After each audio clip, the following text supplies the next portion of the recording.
Hello everyone, I am Andrea Petru and today we are here for the ECO-FAMILIES project, which aims to educate people and families especially about environmentally sustainable habits.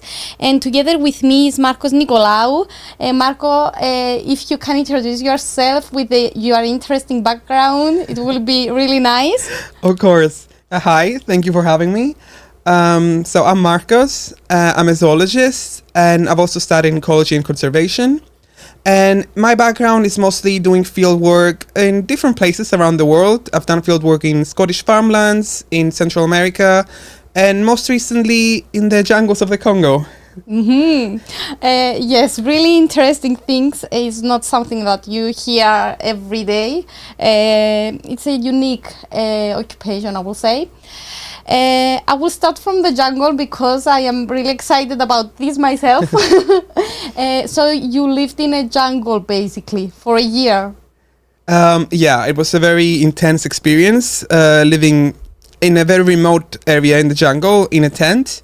But I think it taught me a lot. I've learned about the ecosystem, but also seeing the locals there and having myself lived very simply. I've learned a lot about that you don't need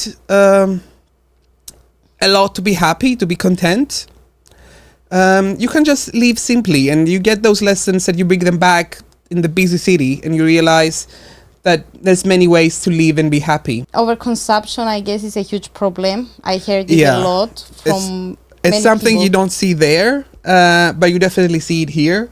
There are people like the Bayaka people in the Central Africa. They live so simply from the river, from the forest, a little bit of farming, exchanging things between them. It's not as easy to do in the city, but you can definitely take a lot of lessons from that lifestyle. Yeah, I completely agree. And when we say overconsumption, we may think about things you can take like clothes and toys and this kind of stuff. But for me, and I guess you know more, it's the food as well.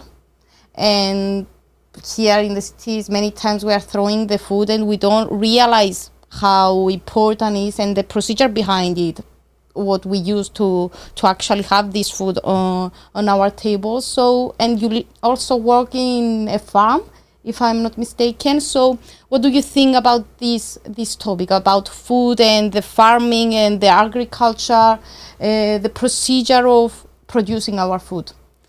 So it's good to think about where our food comes from because we tend to be really disconnected. We just find everything at a supermarket.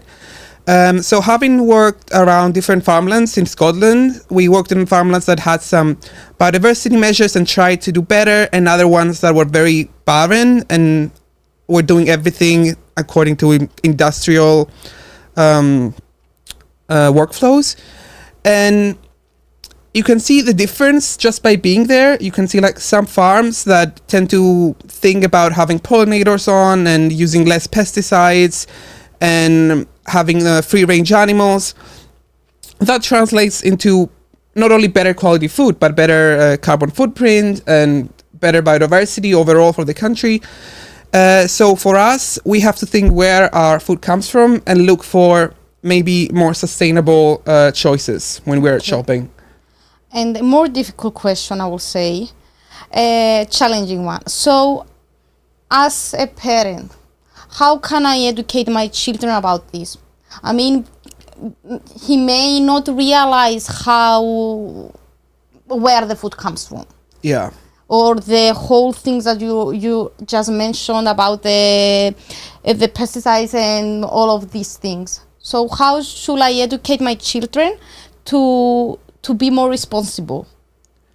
So I think that's a really important question, actually, and it's good to start teaching kids about nature, about ecosystems in general, about how we humans are just part of the earth and we're part of a cycle, and how we're sharing this planet with wildlife and how important nature is to us and our living.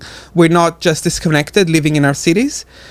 So you start small, obviously, with books or with films, but also just going out in the garden, going out on trips in the countryside, and even in your own garden, you can make it more wildlife friendly. You can plant pollinator flowers, you can put out bird feeders, and you can teach them about local wildlife, and then how that will translate into better practices from everyone if we respected that wildlife.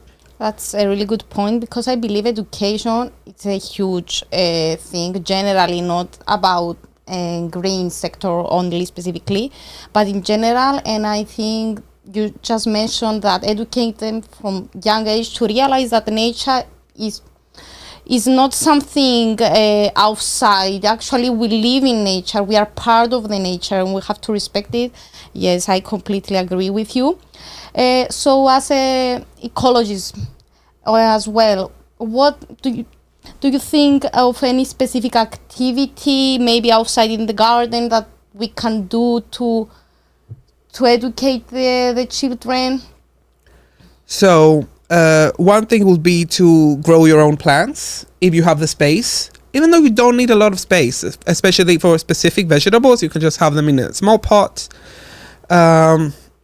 And then for the kids, it can be exciting to watch something grow and then harvesting it and eating it. Some things are very easy, like bell peppers. Also, just planting pollinating flowers out in the yard. We choose local species, and then just seeing butterflies or bees coming to the yard. And then you can explain to them, like depending on the age, how everything is interconnected, how a bee goes from flower to flower, and then that sustains a flower cycle and also sustains the bee colony. And that's how we also live. We're sustained by nature. Yeah, that's true. So thank you very much for all of this useful information. And now I would like to go to a more practical topic, let's say. Do you have any specific recommendations that a family can do to actually adopt more sustainable habits, like I don't know, reduce single-use plastics? It's a thing, or recycling, it's another thing. Do you have any examples that you may want to share with us? Yeah, so you mentioned it's important to reduce plastic. So when we're buying things, we should avoid excessive packaging. But also we should buy local things. We have really nice farmer markets here in Cyprus. So you should look where the nearest farmer's market is near you and when it is, because they're not every day. And also, other than buying local, a lot of things we don't produce here in Cyprus, but it's good to look at the labels.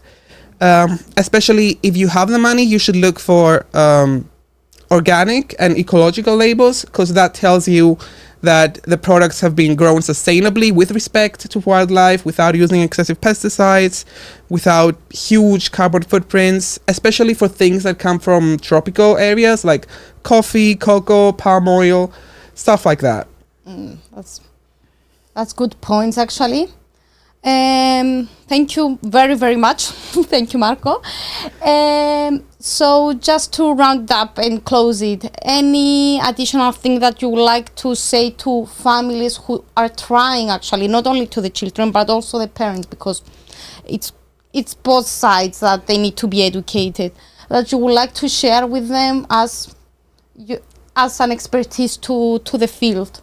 Yeah, I mean, other than what we already said, I think it's important to remember that it takes small changes to add up as a big change. So if you're a parent and you're worried, oh, I'm not doing this, we're consuming too much this, but just slowly look into what you can do. And then we don't need like 1 million people doing it perfectly and going vegan and using zero plastic and having a perfect compost. We actually need billions of people doing it imperfectly and having these small changes and being more educated on these matters and just trying a little bit here, a little bit there.